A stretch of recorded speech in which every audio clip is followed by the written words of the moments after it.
Well,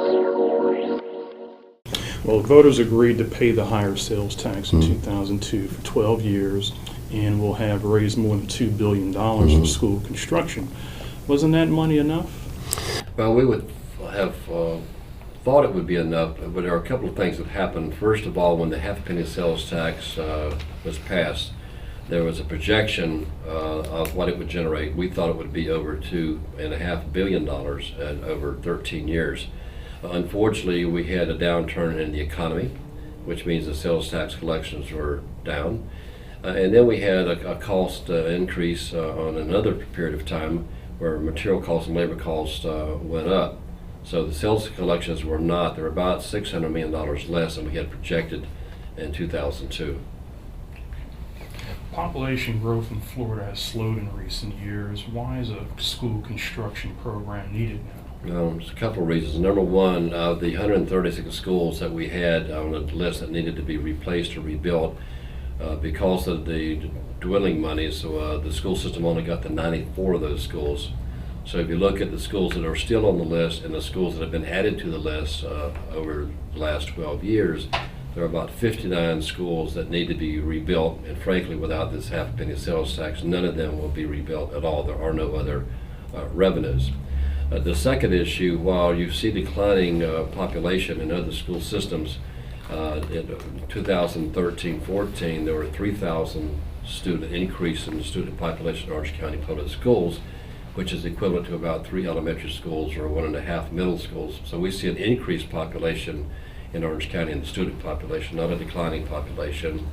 So those are the reasons we looked at it. The other thing that's really important, keep in mind the voters passed a constitutional amendment dealing with class size, mandating that the class sizes in the state of Florida. Because of that, you had to build new classrooms because you would be in violation of the state constitution if you had students in classes over a certain limit that was set by the statute and by the Constitution. That impact alone was about $600 million. So we needed about $600 million just to accommodate the constitutional amendment requiring class sizes to be limited.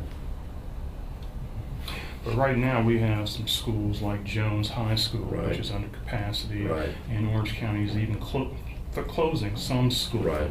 Can't the district rezone to reduce the need for reconstruction or consolidate? There has been, this is a school board policy issue, but I'll try to address it the best I can. And that is, there is voluntary transport now, voluntary busing, which are trying to accommodate some of the growth. Jones High School in particular is going from an F school, as you know, to an A school, to a B school. So they're doing very well. There's also an AB program at the school. They're now trying to attract other students. So they're making efforts at the school system, but some of the schools, very, very limited number of the schools do have a declining population, but they're trying to accommodate that. And also we have to look at the historical significance of Jones High School. It's the oldest African American school. It's over 100 years old. There's a lot of pride in that community to keep that school and keep it open. Monies were spent to remodel that school and expand that school. And so that might be one of the challenges, but it's one of the rare challenges in the school system.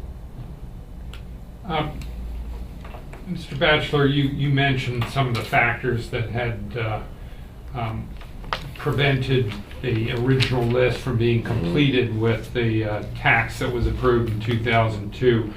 Weren't there some management issues surrounding Yes. the construction program? Yeah, there were two, in fact. The one on the extension of half penny sales tax, we did a calculation, the school board did a calculation as to how much money would be raised, and we expected it to be over $2.5 billion. Unfortunately, at the time, the personnel did a projection which was inflated by $300 million.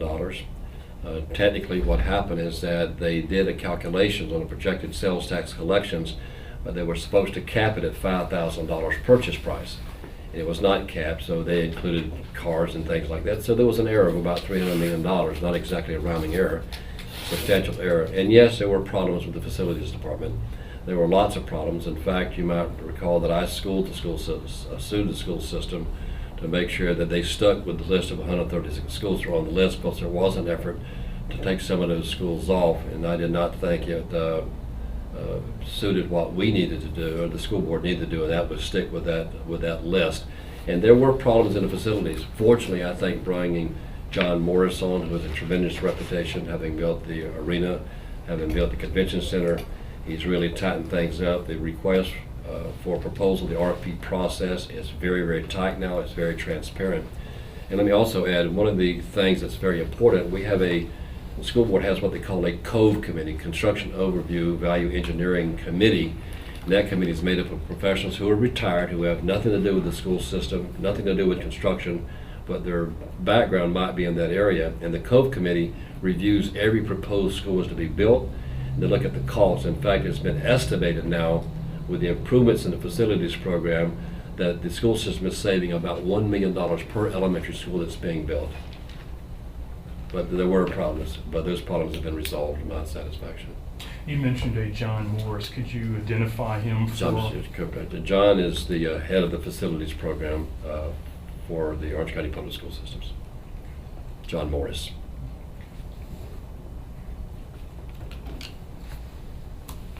Well, I guess the big question is if the county didn't complete the list of projects the last time, and you mentioned all the problems with the rounding error, as it were, and the construction program, why should voters trust that if they were to approve this tax this time around, that things are going to be done the right way and all of the projects will be completed? Okay.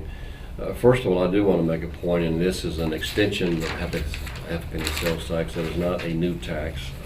Secondly, a really, really important factor is 55% of the taxes are paid by the tourists, which is very, very important, and we thank them for that.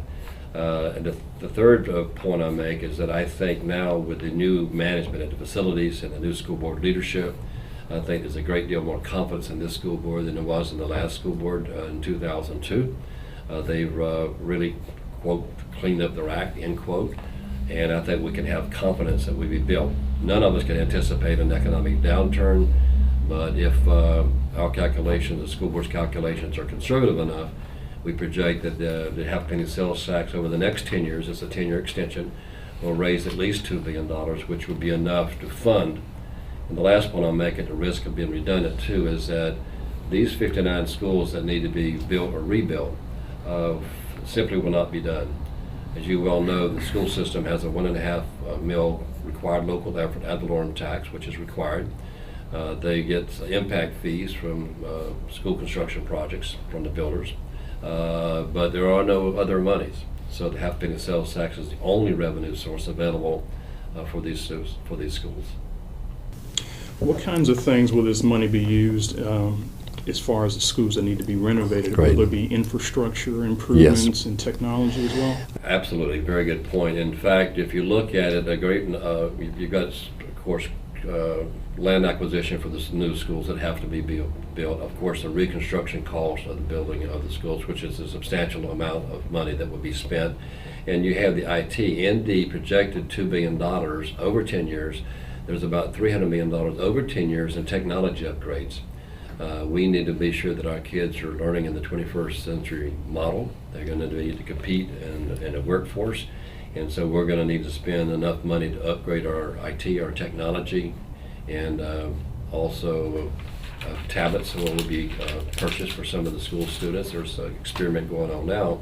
Keep in mind too, I think it's 2015, and I could be corrected, but there's a state mandate by the legislature that 50% of the content in the public schools be online, not textbooks anymore. So we need to be up to par on our technology, and our students deserve that. Will this money simply be used for traditional public schools, or will charter schools be, will this money be accessible to them as well? No, it would be traditional schools and not charter schools. What sort of process did the board go through to identify the priorities for the projects? Who gets on the list and who got left off? Right. Well, first of all, on the first list that we did in 2002, as I indicated, there were 136 schools. In fact, we requested, and if not only outright required, that the school system list those 136 schools on their website, so people would have known what they were paying for. If I vote for the half-a-penny sales tax, these are the 136 schools. And the school system balked a little bit later on in the game. As I indicated, I actually sued them to force them to stick with that list. So the school board is making the determination on the list and who stays on the list. Let me point out, though, which is very important, that the school board has decided to stick with the same list that was printed in 2002. In the 136 schools, 94 have been done. The remaining schools will be done on that list and that priority. There are some other schools which I could cover with you that are on the to be funded list, and that would be contingent upon the half a penny of sales tax, but that would be years out, because right now the school board is committed to complete the original list of 136. And when voters go to the polls, will they see that list, or where should they go if they won't? Good point. They could go on the OCPS website, and the schools will be listed there, or they can go to changeforkids.net, and it's .org. I always confuse that. You've made the point several times that there isn't money available otherwise if the tax is not extended. The school board has a budget of over $1 billion a year. Right. There are probably going to be plenty of voters who wonder why there isn't room in a budget that big to take care of some of these needs. Yeah. Well, first of all, as you indicated, there is a substantial budget, but that is for operations. It pays for teachers, pays for teachers' assistants, and pays for the social programs that they have in the school system. So that is really operations dollars. And there are very, very limited monies for capital outlay. As I indicated, as you know, that is a 1.5 mil required local effort by the state, which can be for construction. But that's a very limited amount of money they have. With the class size reduction constitutional amendment impacting the school system of about $600 million, there's less and less money. And because we have a growth in the school system here. And frankly, some of these schools that are on the list are falling down, and they need to be replaced or they need to be refurbished. Since the school board is sticking with the original list, more or less, will they stick to the scheduling as well, or will they reorder the priority when? The commitment we have from them and the commitment they have publicly made is they will stick with the priority on the 136 list. There's a lot more sensitivity now than there was in 2002 to security in schools. Is that reflected in the priority, in the revised priority list if the tax is extended? You know, I can't answer that. I can get you an answer, but I really don't know. I don't think. You know, one of the interesting things, security doesn't poll very strong if you look at school construction, but the answer is I don't know, but I'll give you an answer from John Morris as to how much of this money is allocated for any kind of security measures. Have you done any polling thus far to see where you stand with this extension? Yeah, we did a poll. First of all, we thought we'd go in the general election, and we did. The realtors actually did a poll looking at what it would look like in the general election, but the school board wanted to do it in the primary. So we went back in the field, and the polls looked pretty strong. Even Republican support is pretty strong. Well, we haven't polled since we're just now launching a campaign. Let me speak to that for a minute because it speaks to the poll. The campaign will consist of TV, radio, traditional campaign, a lot of direct mail, targeting impacted communities, schools that need to be built in those communities, schools that have been built. So it'll be a traditional campaign. Primarily it would be launched, the billboard campaign was launched this week, and next week we'll launch the TV campaign and radio campaign and direct mail campaign has been launched. We're really reaching out to the absentee voters too. Those are the first ones you got to get to. So it'll be a traditional campaign that will include all elements of any traditional campaign. You mentioned there's business support for the extension. Now businesses, if the tax is extended in Orange County, would be sacrificing a potential competitive advantage they would have over surrounding counties by having a lower sales tax. So why do you think businesses are willing to sacrifice that competitive advantage?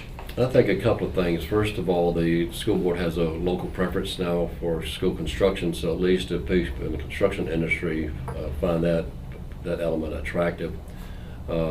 Secondly, I think that when they recognize that 55% of the the sales tax is paid by the tourist. I think they see where that mitigates any kind of impact on their business or competition.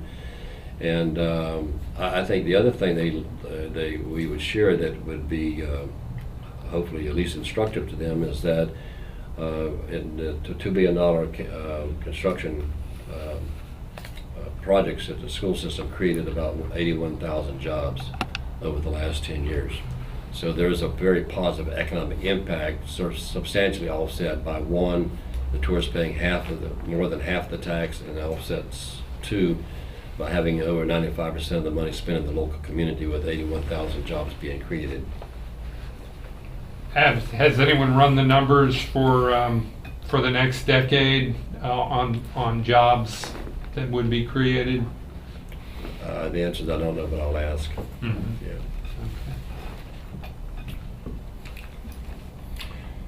I think that's about all I got. Yeah, are there any points, Dick, that you wanted to make that we didn't get from you through our questions? I don't think so. I mean, just an overall response. And I mean, we're very fortunate the voters and informed electorate in 2002 supported the half-penny sales tax. And again, we're just trying to make the point that it's an extension. It's not a new tax, and half is paid more than half paid by tourists.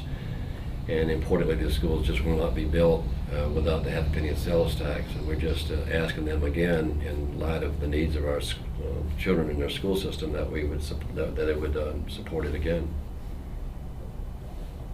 Okay. I think we can wrap it up. Thank you so Well, much for thank you coming. very much. Thank you for having me. Appreciate it. Absolutely.